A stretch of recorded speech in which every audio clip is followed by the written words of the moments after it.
Hello and welcome to Arvada's Centennial Celebration. I'm Charlie Alt, the owner of the Festival Playhouse. This building has been a part of Arvada's landscape for much more than 100 years. And like this building, the city over that period of time has seen a great many changes, perhaps most of all to the land. It wasn't so long ago that Arvada's biggest event was its annual harvest. And there was one crop in particular that Arvada gained a great reputation for.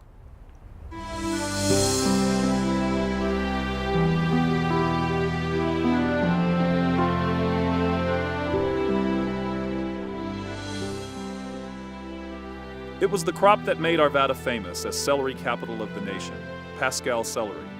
But long before celery was king here, Arvada held the bragging rights to a bountiful array of other crops too. Potatoes, onions, fruits, berries, and grains, especially grains. Hundreds and hundreds of acres of rolling land were cloaked not in a sea of roofs as today, but in ribbons of wheat, oats, corn, and more. Indeed, the wealth of the land defined Arvada's early success.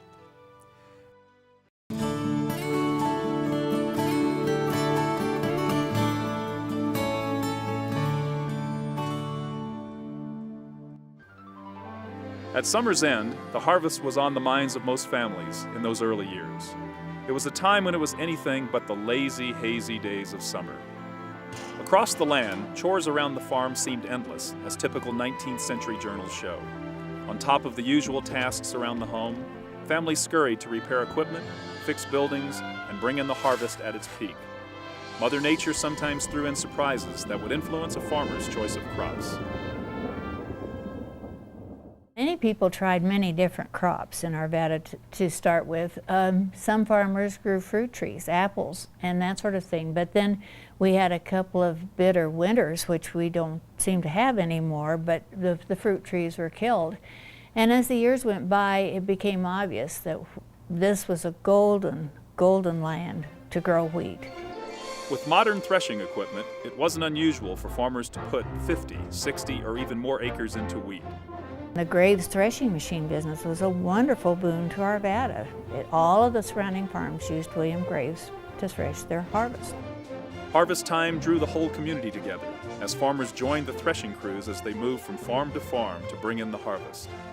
And so did the wives move from farm to farm, because there was a real standard of how you were going to feed and take care of the threshers.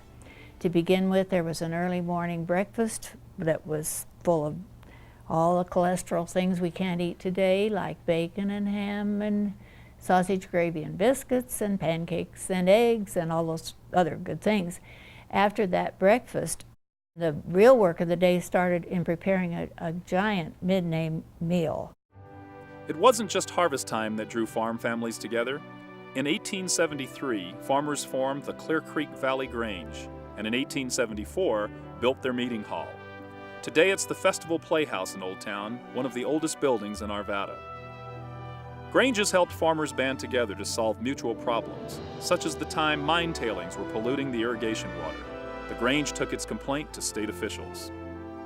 So it kind of served as their voice to say, you have to do something about this, or we can't use this water to irrigate our fields. The mine tailings are to such a point that acres of our property is being destroyed because of this water.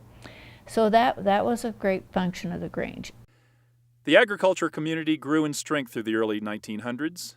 In the 1910s, 20s, and 30s, strawberry and harvest festivals celebrated the wealth of the land, while grocery stores replaced fruit and vegetable wagons, and Arvada's most legendary crop gained popularity across the nation.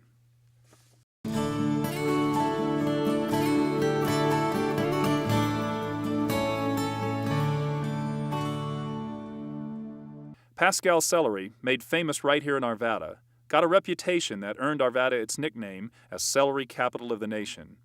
What was so great about it? Anyone that's ever had Pascal celery knows. We would have the Pascal celery, and maybe Thanksgiving or at Christmas we would give some to a friend for a gift.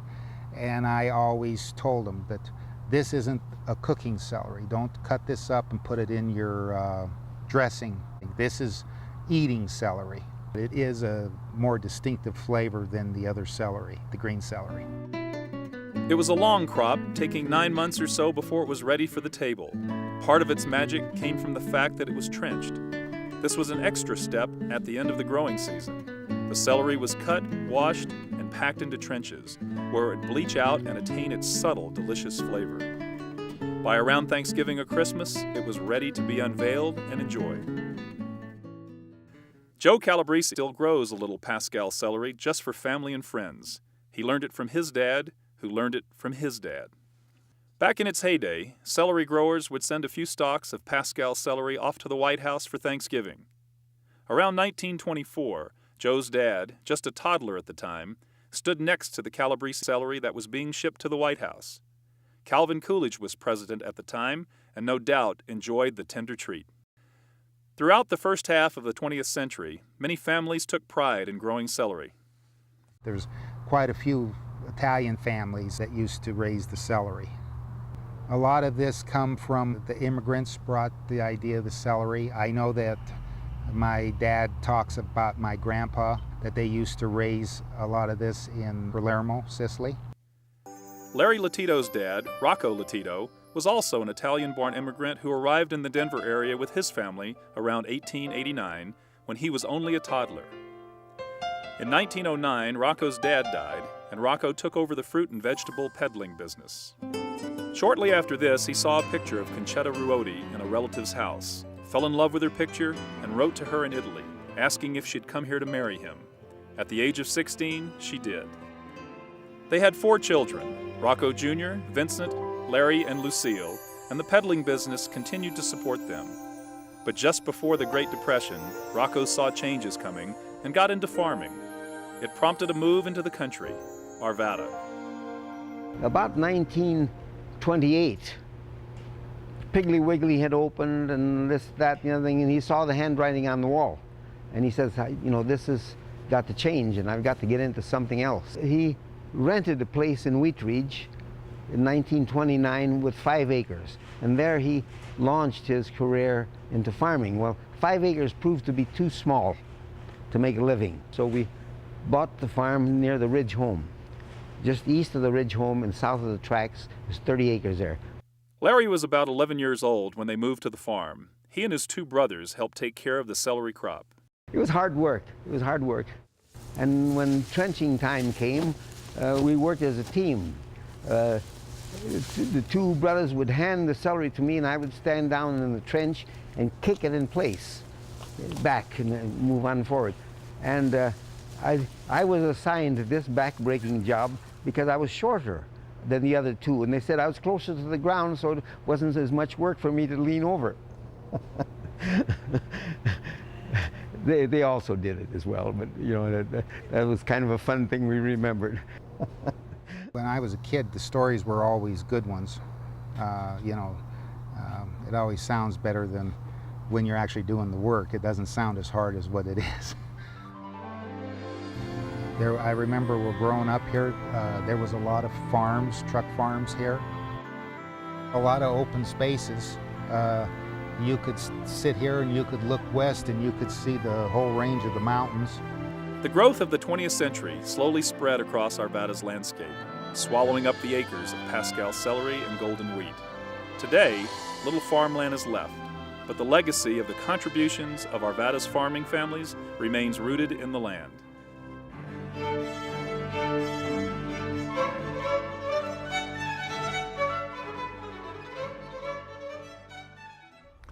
And now to the big event, what this centennial celebration is all about, Arvada's incorporation. It happened in August of 1904. It didn't come about overnight, but when it did, there were even more changes to the land.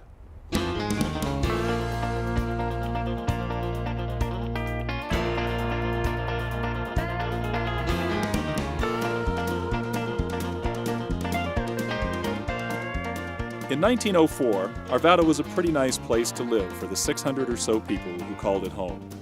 It had a train station and trolley service. a little shopping district we now call Old Town, churches and schools. But a few things were still missing, such as a way to modernize streets and build sidewalks. And in spite of its generally peaceful atmosphere, it was still sort of the Wild West. Arvada had no fire department, no police, no laws. Ditches and wells still served as the primary public water supply, and electricity hadn't sparked much interest yet.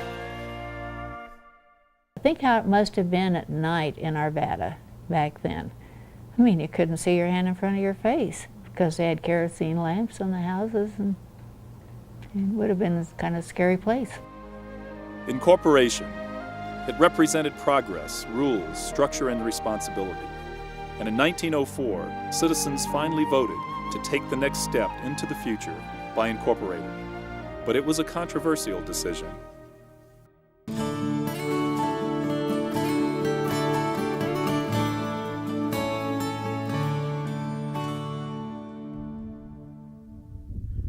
The road to incorporation was anything but smooth. All the way back in 1888, Benjamin Wadsworth was pushing for it, but many resisted for years. These people had come out here to the West with the idea that they were going to be their own boss, so to speak.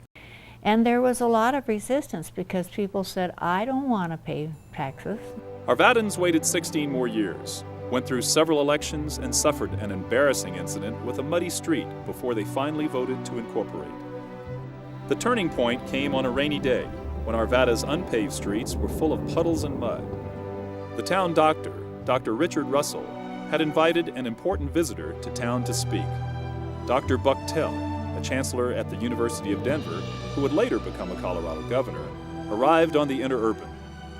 At that time, the interurban stopped for Arvada at a place near where Goodberry's restaurant is today, but it ran underneath the highway, and Dr. Bucktel had to climb 44 wooden steps to get to Arvada. At the top, he slipped and fell into the irrigation ditch. He struggled out of that, went on over to the Russell's house, and they decided to walk over to the Methodist church where the meeting was going to be held. Now, since there were no sidewalks in Arvada, wherever there were really bad puddles, this is different from just puddles, but really bad puddles, they threw a plank across, and you walked very carefully on the plank to get across the puddle. Dr. Bucktel made the mistake of stepping on the end of the plank, and so it flew up in the air and just covered him with mud. And of course, he was absolutely furious. By the time they got to the church, he was just sputtering. He was so angry. And he gave a fiery speech and said, "How can you live like this?" In other words, I'm not saying exactly what he said. Here you have this wonderful town, and you don't have any paving, and you don't have any sidewalks, and you don't have any lights at night. What kind of a place is this to live? And they decided to vote for incorporation that night. And then when they had their election, July 26th of 1904, this time it passed. Shortly after that vote, Arvada incorporated. It was August 1904. Benjamin Wadsworth didn't live to see the historic moment, but his daughter Mary was there to support incorporation. The town soon elected its first mayor, Dr. Richard Russell, and got down to the business of modernizing Arvada.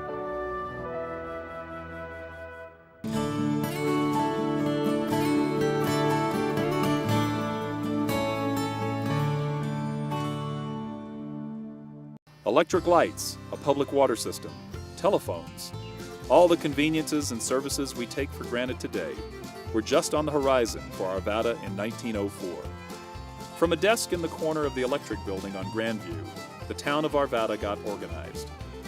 Within months of incorporating, new laws were in place, regulating pool halls and placing a curfew on those under 18 to be off the streets by 8:30. Liquor was to be sold only for medicinal purposes. Of course, the town doctor was soon a little easier to reach, because in January of 1905, the town board gave a 20-year contract to the Colorado Telephone Company. From there on, Arvada was not only on the map, it was now in the phone book. By June of that year, phone lines were strung all the way out to West 80th and Highway 72. By 1930, Arvada had 1,146 phones and averaged 5,000 phone calls a day. Electricity to light Arvada's homes and neighborhoods, and curbs and sidewalks to tame its muddy streets were in demand, and seemed to be added yearly after incorporation. Just as today traffic is a huge, big issue, the muddy streets were a big, big issue that they affected everyone. The wagons and buggies going along the street, the ladies who were trying to do their shopping, if you could imagine dragging those long skirts through the mud or through the dust of the street. And so when improvements were made to the streets, when they had a better system for dispensing clean water, all of these things were a great, great benefit to the community. Indeed, by 1910, Arvada's now famous landmark water tower overlooked the little town and was a great source of pride. To celebrate its completion, Arvada firefighters, who by now were serving the town, staged a water fight to dedicate the new tank and show off its great water pressure. City archives hold details of those early days of public utilities. For instance, if you wanted to connect into this water for a $2 fee, you could have a tap fee, and you could actually link into this water supply. And it shows that the city would own their own water tower and their own pumps to pump it. Of course, homeowners did tap into the water supply, and it served the community well until 1975. But at one point, in 1927, the water was banned for a short time after an outbreak of paratyphoid fever. After that, the town board ordered the water chlorinated.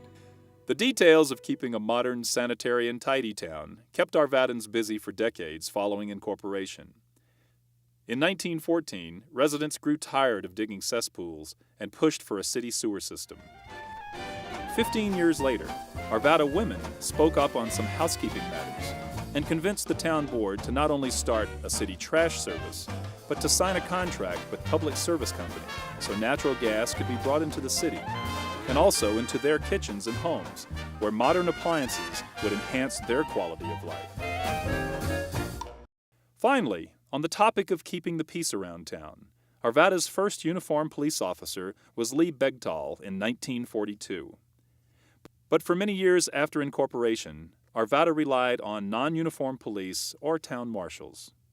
And it may have been Night Marshal Bill Benson who came up with Arvada's first police dog back in 1927. It's said he patrolled the streets, not with the cuddly lapdog he's seen with here, but with a German police dog at his side. Through the first years of incorporation, town leaders kept busy refining the town's laws and structure and transforming its land. More curbs, more gutters, more paved and gravel roadways. By April 1930, the town that had incorporated with only 600 people in 1904 had more than doubled in size. Its population was 1,276.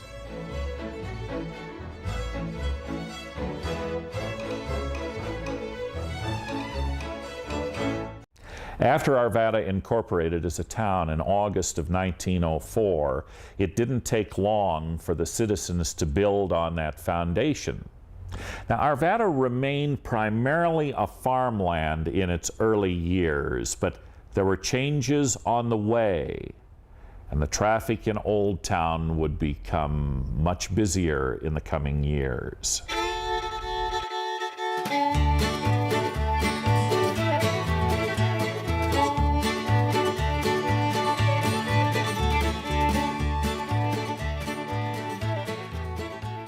Arvadans were quick to grab up the innovations of the 20th century after the town's 1904 incorporation.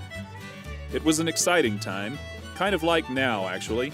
A new century, new machines, new technologies. Then, like now, Arvada was touched by events around the country and around the world. Perhaps the most visible changes, though, were in the land, as it was transformed from a pastoral agricultural village to an increasingly modern town of the 20th century. Cars replaced horses and buggies, blacksmith shops gave way to car dealers, and grocery stores popped up around town to the delight of shoppers eager to take advantage of more modern and convenient shopping trends. The hits of the silver screen even came to Old Town. In fact, the business landscape was a big part of Arvada's transformation from rural to urban.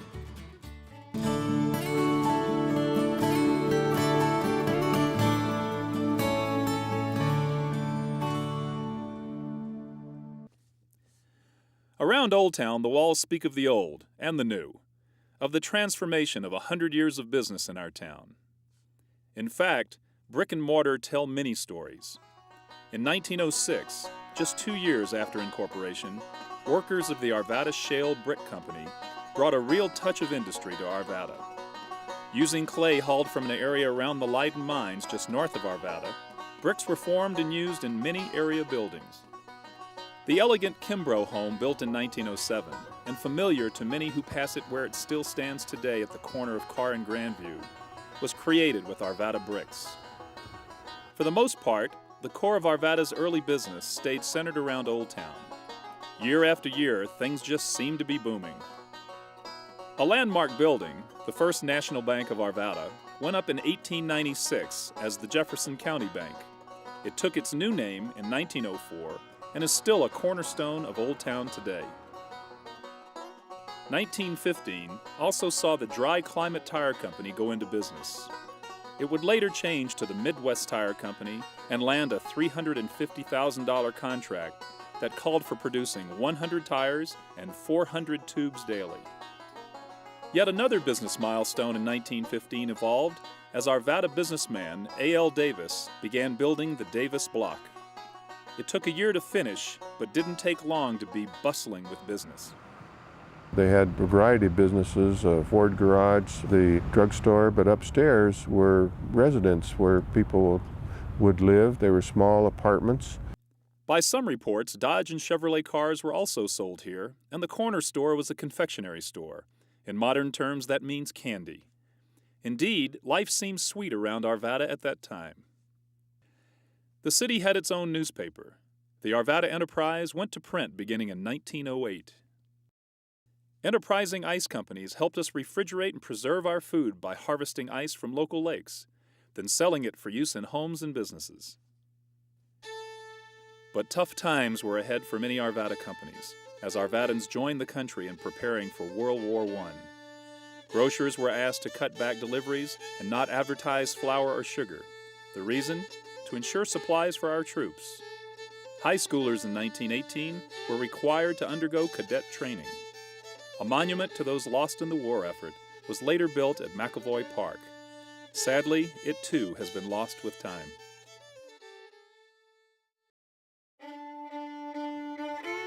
Good times returned in the 1920s for Arvada businesses.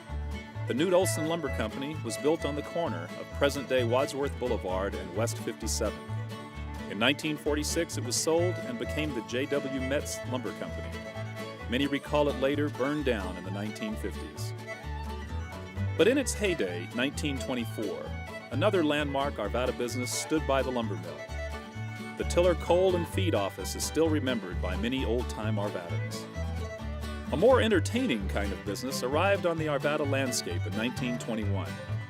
Billed as the Little Theater with the Big Pictures, Arvada's first movie theater delighted audiences of all ages.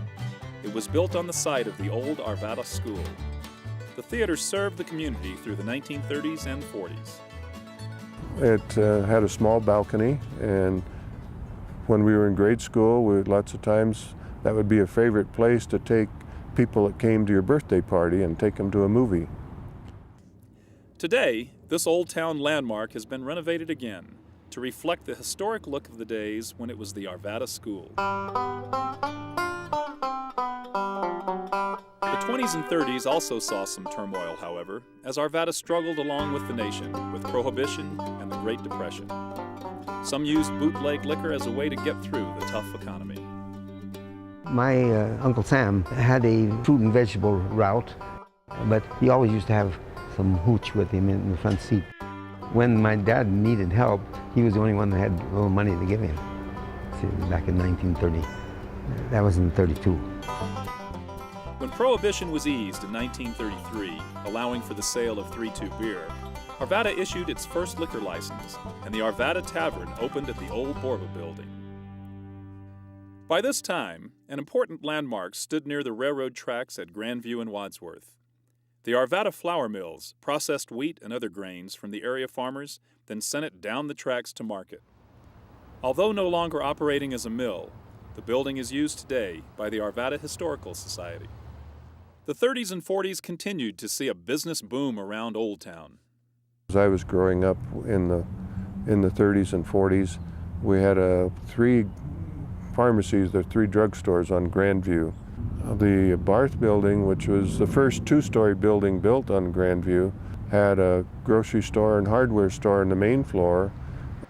On Ralston and Wadsworth is the Lowberg building, where today the Eggshell Restaurant is. The 2nd floor still has a number of residents of small apartments where people have resided for many years. As I was growing up, I delivered the Denver Post to the 2nd floor. As the nation approached another world war, Arvadans too found themselves immersed in war efforts. Scrap metal drives, blackout tests, rationed gasoline and sugar supplies, and after the war, another boom. I can remember during the war and all, the growth afterwards, the servicemen and everything coming back and how it was a boom, In fact, it was quite common to live in garage houses. People were just taking and putting curtains up in a garage and leaving their car out and charge you $20 a month to live there. More people, more homes, and more businesses too. It wasn't long after the war that Arvada gained the distinction of being the birthplace of one of the largest grocery store chains in Colorado. Bill Ashton's dad had a role in making it happen. One of the things we're very proud of is that he had a relationship with Mr. Lloyd King and was able to negotiate a lease for Mr. King to start the very first King Soupers in our building on 57th and Webster. In the 1950s, when Arvada was growing, that changed significantly when the first shopping center outside of Old Town was built out at 58th and Independence. From there, the rest is, well, history. Pockets of commerce continued to spring up all around Arvada in the 20th century.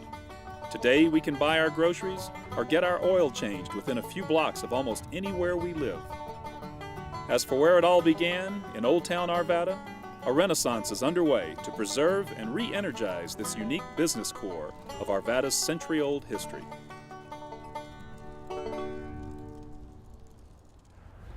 Preserving the stories of our land is an important part of Arvada's centennial celebration. From its pastoral farmland to its 20th century magnetism, we all have a great deal to be proud of. I hope that you continue to watch KATV in the coming months for our special reports on Arvada's centennial celebration. I'm Charlie Alt. Thank you for watching.